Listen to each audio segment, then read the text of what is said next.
One of the highlights of the new earth that we read about in Revelation 21 this week is that God makes his dwelling with his people. As you read through Scripture, you always see, you kind of see this history of God wanting to be with his people. In Genesis, you see him seeking out Adam and Eve, and they would take walks, it says, in the cool of the day, that God would dwell with Adam and Eve.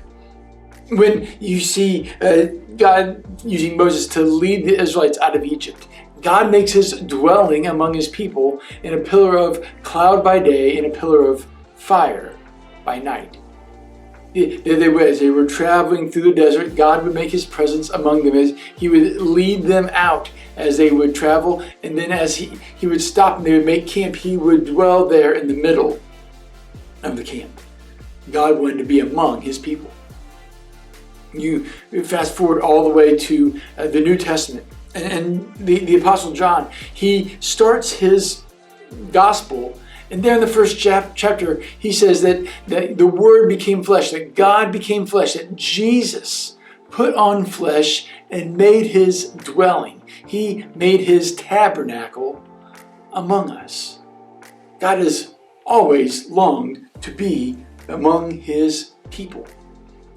And they're kind of in the middle there in the Old Testament prophets. The prophet Ezekiel, he also talks about God's desire to be with his people. Now, as he writes, he is writing to a scattered Israel, one that has been sent into exile. And so they're in different parts of the world. And it talks about how God is going to bring them back and give them one king and establish the kingdom there again. And as he does so, he will dwell among his people. And this is what Ezekiel writes. He says, "My dwelling place will be with them, and I will be their God, and they will be my people. Then the nations will know that I, the Lord, make Israel holy, when my sanctuary is among them." He writes in Ezekiel 37, verses 27 and 28. And it's interesting. He says, "My dwelling will be with my people." Who are God's people? Well, in this text, he's actually writing to the nation of Israel, an ethnic people, those who were of the family of Abraham. But I think this verse not only does it have a specific fulfillment, then I think it has a future fulfillment for us. That the people of God are not just those who are of the family of Abraham, but they are of the type of people like Abraham. How did God choose Abraham? Why did God choose Abraham?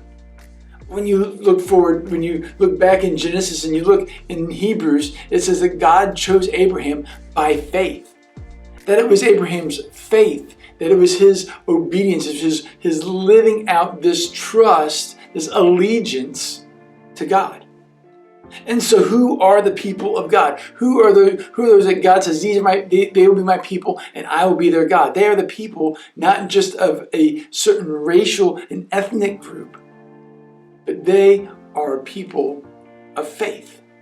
That they, like Abraham looked forward, it says in Hebrews, to a better country, to a better future, one that he did not hold on or grasp or possess himself, but one that he looked forward to. And we do the same. We see our world in disarray all around us, but we look forward to a new day. We look forward to a better country. And by faith, we will receive it.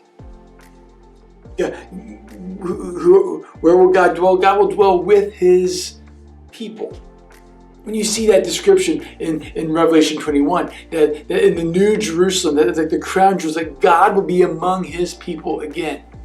This is the description that there will be no sun and there will be no night because God will be their light. That there will be an everlasting day because the light of God will dwell and shine among us. And we will be with the Lord forever. He said, I will be with my people. I long to be with my people. And so God will be among them. And as he talks about dwelling among his people, he says, the nations will know that I make Israel holy. Now, as he's writing, he's talking about the family of Abraham. When we look forward to us, as the new Israel, as the true Israel, God also makes us holy. Paul writes in 2 Corinthians 5:21 that God made him who knew no sin to be sin for us, so that in him we might have the righteousness of God. That in him we might be able to have his holiness given to us. Are we holy on our own? No, we are certainly not perfect. We are certainly not good. We are not righteous. We are not holy. But through God, God makes a way for us to receive his holiness. God makes a way for us to receive his righteousness. A righteousness not of our own, but a righteousness found in him. A righteousness not of our own, but a righteousness found in him, that we are fully holy, we are fully righteous. And that will come to pass when he brings us into the new heaven and the new earth, when we will dwell with him forever. He writes at the end, he says that the nations will know that I, the Lord, make Israel holy, when my sanctuary is among them forever, when my home is among them forever. And we don't experience that now. Israel didn't experience that then, but we will experience it one day. When Jesus comes again, he sets everything right and we are welcomed into our new home. The new heaven the new earth are revealed to us, coming down as a bride, walking down the aisle to receive her husband. And there, the crown jewel of this new home is the New Jerusalem, where God himself will live. And he will be their light, and he will dwell among his people forever.